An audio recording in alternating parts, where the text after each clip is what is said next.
Ini Syekh Waqi lebih lanjut memberikan penjelasan fa akhbarani bi anna al ilma nurun. Ini ingat, kamu harus ngerti yo, ilmu itu cahaya. Wa nurullahi lah, cahaya ini nurullah. Berarti cahaya ada dalam dadamu. Wa nurullahi la yuhda li asyin atau li asyin.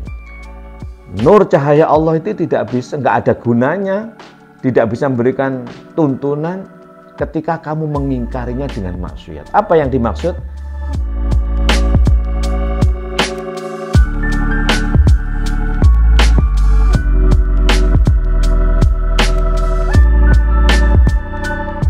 Assalamualaikum warahmatullahi wabarakatuh. Alhamdulillahilladzi hadana li hadza wa ma kunna linahtadiya laula an hadanallah. Asyhadu an la ilaha illallah wa asyhadu anna Muhammadar Rasulullah. Allahumma salli wa sallim wa barik ala habibina wa syafi'ina qurrati a'yunina wa maulana Muhammad ibn Abdullah wa ala alihi wa ashabihi wa asba'ihi wa man tabi'a hudahu ila yaumil qiyamah. Amma ba'du, para pemirsa channel YouTube Yai Mim Official, ngaji filsafat, thariqah dan tasawuf yang semoga selalu mendapatkan rahmah, barakah dan perlindungan Tuhan yang Maha Kuasa. Para santriku semuanya, baik putra maupun putri Pondok Pesantren Nur Sofa dimanapun kalian berada, semoga selalu mendapatkan rahmah, barakah, kasih sayang Allah Subhanahu wa Ta'ala. Baik, kesempatan kali ini saya ingin menyampaikan tentang maksiatul qalbi. Sebenarnya maksiatul qalbi atau maksiyah hati ya dalam bahasa kita itu maksiatul qalbi, atau yang disebut dengan maksiyah itu apa itu. Saya ingin fokuskan pada cerita yang sangat masyhur bahwa Al-Imam Asy-Syafi'i atau yang terkenal dengan Abu Abdillah Muhammad bin Idris Al-Mutallibi Al-Quraisy, ya, artinya atau yang terkenal dengan Al-Imam Asy-Syafi'i, imam madhab yang ketiga dari madhab fikih Islam. Jadi imam madhab itu 4. Pertama Al-Imam Abu Hanifah, yang kedua Al-Imam Malik, yang ketiga adalah Al-Imam Asy-Syafi'i, dan yang keempat adalah Al-Imam Ibnu Hambal atau Imam Hambali yang terkenal. Inilah yang disebut dengan Madzhabul Arba'ah atau madhab fikih Islam 4. Jadi mereka itu sebenarnya saling berguru. Al-Imam Abu Hanifah ini seorang pedagang, sehingga produk-produk hukumnya lebih kepada hal yang sifatnya tercatat. Satu contoh misalnya tentang nikah ya. Kalau nikah menurut Imam Abu Hanifah ini wajib dicatat oleh qadhi. Sedangkan Al-Imam Asy-Syafi'i tidak mengharuskan, tidak mensyaratkan nikah itu harus dicatat. Maka kalau sudah misalnya ada kedua mempelai, ada mahar, ada wali, ada 2 orang saksi, ada ijab qabul, sudah selesai. Nah, Al-Imam Abu Hanifah mesti harus ada syarat dicatat oleh qadhi. Kenapa? Ya backgroundnya berbeda. Al-Imam Asy-Syafi'i adalah orang masjid yang notabene-nya adalah orang-orang baik ya. Orang di masjid itu kan lebih bisa muktaman, dipercaya. Sedangkan di pasar itu biasa orang itu mencatat, harus dicatat. Ya khawatirnya kalau nggak dicatat nanti buktinya nggak ada gitu. Kenapa? Ya pedagang itu beda dengan yang tidak pedagang. Baik, saya akan fokus pada maksiatul qalbi, di mana Al-Imam Asy-Syafi'i yang sangat masyhur dengan kealimannya itu, bahwa Al-Imam Asy-Syafi'i ini pernah bercurhat kepada guru mursyidnya, yaitu Syekh Waqi yang terkenal itu. Apa itu? Syaqautu ila waqi'in su'a hifdzi. Syaqautu, saya mencurhatkan hati, ila waqi'in, kepada Syekh Waqi, su'a hifdzi, terhadap jeleknya hafalan saya. Maka Syekh Waqi memberikan satu advice, fa arsyadani ala tarkil ma'asi. Kemudian Syekh Waqi memberikan irsyadatnya, petunjuknya agar aku meninggalkan maksiat. Fa akhbarani bi anna ilma nurun. Lebih jauh Syekh Waqi memberikan satu informasi, kamu harus tahu bahwa ilmu itu nurun. Wa nurullahi la yuhda li'asiyin atau li'asin. Wa nurullahi, nur itu dari Allah. Nurullah, ilmu, iman, nikmat dan takwa itu la yuhda li'asiyin. Terhadap orang tidak bisa memberikan hidayah apapun, petunjuk apapun bagi orang yang hatinya maksiat itu. Maka yang disebut ala tarkil ma'asi di sini untuk meninggalkan maksiat, bahwa fa arsyadani ala tarkil ma'asi, Syekh Waqi memberikan advice kepada saya agar hafalanku itu tidak jelek menjadi baik, agar aku meninggalkan maksiat qalbi. Nah, pertanyaannya adalah apa maksiatul qalbi itu? Maksiatul qalbi adalah apabila engkau mengingkari nikmatmu sendiri. Apa nikmat itu? Ya rasamu yang di dalam itu. Contoh misalnya, kan begini kasusnya itu. Karena Al-Imam Asy-Syafi'i saking alimnya ya. Gambarannya begini, gambaran singkatnya. Al-Imam Asy-Syafi'i kan tinggal di Palestina. Tapi sebenarnya beliau itu penduduk Hijaz, lahirnya di Hijaz, di Mekah Al-Mukarramah. Karena peristiwa perang, lalu ibundanya pindah ke Palestina. Nah, ketika usia 7 tahun ya, Al-Imam Asy-Syafi'i sudah mulai harus disekolahkan. Nah, notabene bukan orang kaya. Karena pergi ya, terusir dari kampung halaman sehingga menjadi miskin, hidupnya sebatang kara. Dengan ibunda saja hidup seadanya. Sehingga pergi ke Madinah untuk berguru kepada Imam Malik yang sangat alim itu. Dan Imam Malik itu sangat terkenal seorang kiai yang santrinya nggak banyak, pilih-pilih. Jadi beliau itu nggak mau menerima santri, semua diterima nggak. Jadi santri yang diterima oleh Imam Malik ini santri yang memang unggul.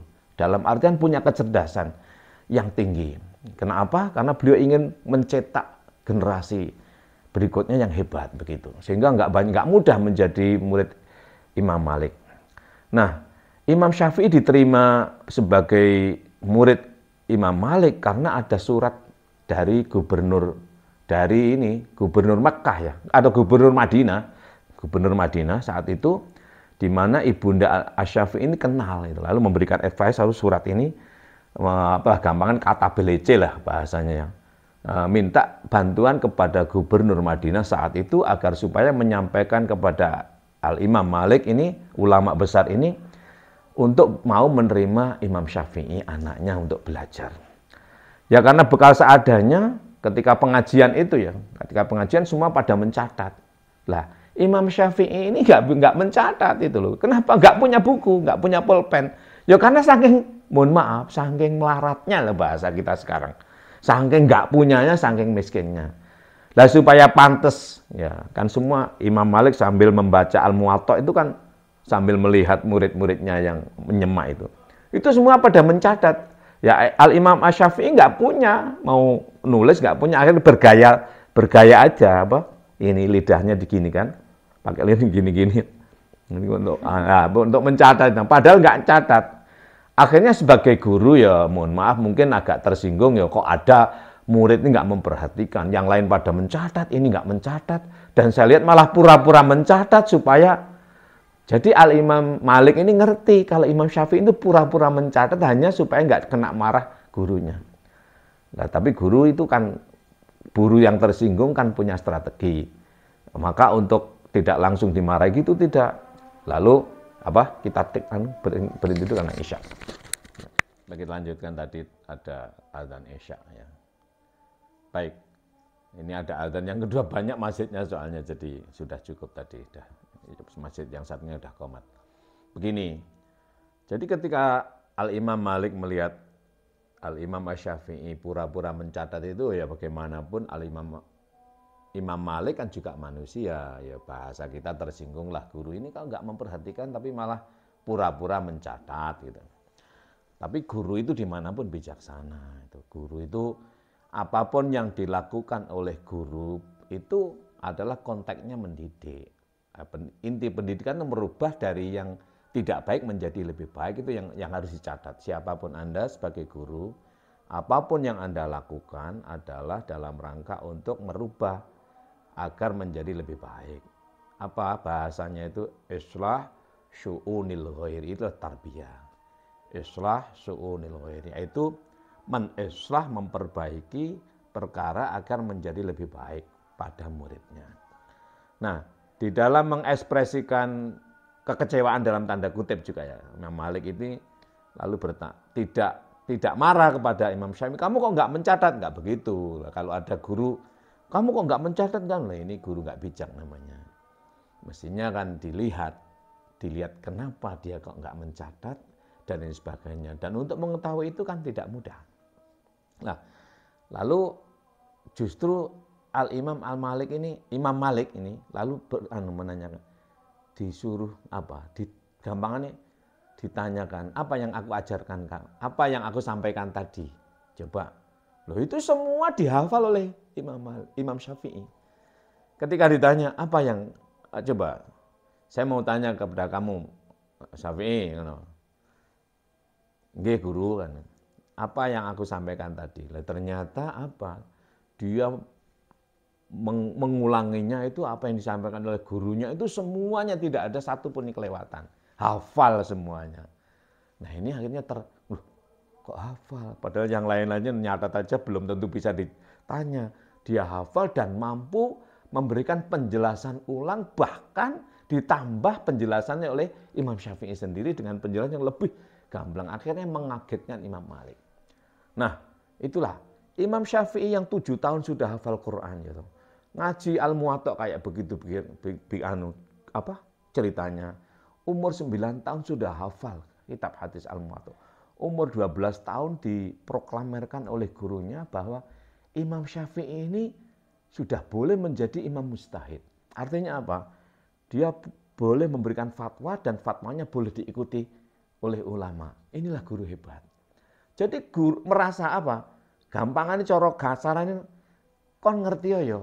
Syafi'i iki luwih pinter timbangane aku. Ngono gampangane ngono lho. Cuma lek ngomong ngono kan ya enggak pantas ya artinya, tapi bahasa itu bisa dia memproklamirkan bahwa Imam Syafi'i tidak harus ikut aku. Dia adalah mujtahid mutlak, boleh beristihad dirinya. Nah, ini kan guru hebat. Jadi guru itu baru disebut hebat kalau punya murid lebih hebat itu loh. Nenek anak murid kait hebat lalu dicites guru guru picis jadi guru ngono kuwi. Guru itu mengembangkan muridnya, potensi muridnya menjadi lebih hebat daripada misalnya kalau saya punya murid saya sudah banyak yang profesor ya. Bahkan lebih pintar, banyak itu murid saya dan saya suka bangga. Santri-santri saya sudah banyak yang lebih hebat. Hafalan Qur'annya luar biasa, penguasaan dan saya suka itu loh. Aku nggak suka kalau murid itu nggak iso ngungkuli aku. Nggak suka. Kan ada guru itu kalau tersinggung. Nah, ini sebenarnya tidak guru, alias sebenarnya belum boleh seorang guru bila dirinya tersinggung ada muridnya lebih maju. Batal status gurunya ini. Maka introspeksi para guru ya. Anda para guru, dosen, guru apapun kalau ada siswa lebih pintar dari Anda harus apresiasi. Jangan kau bunuh, kalau kamu jangan jadi guru. Batal status gurumu ketika Anda tidak rela muridmu lebih pintar daripada Anda. Nah, Anda pun kalau berguru pada siapapun, kalau gurumu itu kecewa karena kemajuanmu, tinggalan gurumu kui. Ya. Itu duduk guru, itu cara memilih guru ya toh. Kamu cara memilih guru gimana? Kalau kamu merasa lebih maju lalu dihadang oleh gurumu, itu sebenarnya bukan guru, kamu pergi dari dia. Banyak guru itu, kamu cari lagi itu, cari lagi itu. Baik, seakan masuk pada maksiatul qalbi. Maksiatul qalbi ini dikaitkan dengan Al-Imam Asy-Syafi'i. Artinya apa? Al-Imam Asy-Syafi'i yang begitu cerdas ya, mengulang Al-Muwatta begitu lancarnya, bahkan memberikan syarah begitu hebatnya. Ini masih merasa apa itu? Hafalannya kurang baik. Artinya terjadi dalam dirinya kegundah-gulanaan. Nah, orang itu kalau sedih, gundah gulana kan nggak cerdas itu. Hafalannya koyok-koyok hilang, kreativitasnya nggak muncul. Lalu dia matur kepada Syekh Waqi. syakautu ila waqi'in su'a hifdzi fa arsyadani ala tarkil ma'asi. Syekh Waqi' memberikan taujiah, memberikan irsyadatnya, memberikan taujihatnya, arahannya agar supaya aku meninggalkan maksiat. Lah maksiat di sini maksiatul qalbi. Fa akhbarani, Syekh Waqi' lebih lanjut memberikan penjelasan fa akhbarani bi anna al ilma nurun. Ini ingat, kamu harus ngerti yo, ilmu itu cahaya. Wa nurullahi lah, cahaya ini nurullah. Berarti cahaya ada dalam dadamu. Wa nurullahi la yuhda li'asyin atau li'asin. Nur cahaya Allah itu enggak ada gunanya, tidak bisa memberikan tuntunan ketika kamu mengingkarinya dengan maksiat. Apa yang dimaksud? Imam Syafi'i kan hebat. Semua orang pada mengatakan, cik cilik, Syekh, kamu ini luar biasa ya, hafal Quran kamu. Imam Syafi'i kok bukannya, nggih matur suwun terima kasih, enggak ngono. Lah ampun ngoten lah. Pun ngoten kula biasa mawon. Lah niki lho sing dimaksud. Nah, nek kowe atimu seneng ngomong seneng ngono lho. Aja atimu seneng mulutmu enggak ngomong seneng. Lah misalnya kan ada orang itu, ada seseorang dipanggil Ustadz. Dari mana? Ojo panggil aku Ustadz lah. Panggil biasa aja. Oh nggih Pak. Dong itu panggil Pak marah. Loh lah repot ah. Kalau kamu senang dipanggil Ustadz ya senang. Terima kasih ya sudah dipanggil Ustadz. Semoga Ustadz tenan. Lah ngono lho wis apa ono e. Kalau kamu senang dipanggil Bunyai ngomong seneng wae. Ojo manggil Bunyai izin aku. Padahal kowe marem. Ya enggak. Padahal hatimu seneng. Ya enggak. Nah, kalau kamu seneng misalnya ada orang manggil, "Bah, saking pundi?" Duh, aku dipanggil Bah sih, seneng. Syukur loh. Matur suwun nggih. Jawab dengan penuh keceriaan, syukur atas panggilan yang baik sebagai ungkapan nikmat dalam dadamu. Nek kamu mengingkari nikmat dalam dadamu, itu maksiatul qalbi namanya. Itulah yang dimaksud oleh Syekh Waqi'. Publik mengatakan kepada Imam Syafi'i itu orang hebat, ya, orang hebat. Tapi Imam Syafi'i sering menolak. Mboten kok kula biasa mawon sami kalian jenengan. Kuwi kan maksudnya tawadhu, kuwi malah keliru ngono lho. Ya nggih, apa orang yang memberikan sanjungan jadi enggak marem. Nggih matur suwun, pangestunipun. Itu ekspresikan dengan kesenangan. Lek atimu seneng lho, kecuali atimu marah. Saiki lek diwalik kowe. Syekh kok kon goblok sih, marah apa ora? Ayo, lah enggak seneng toh? Lah ngono jadi maksiatul qalbi itu atimu seneng ning mulutmu ngomong ora seneng. Misale ngene dianu. Bapak jenengan pas namu nggih, pas namu. Pak, minum kopi napa teh? Mboten usah repot-repot pun. Lah, iki maksiatul qalbi jenenge.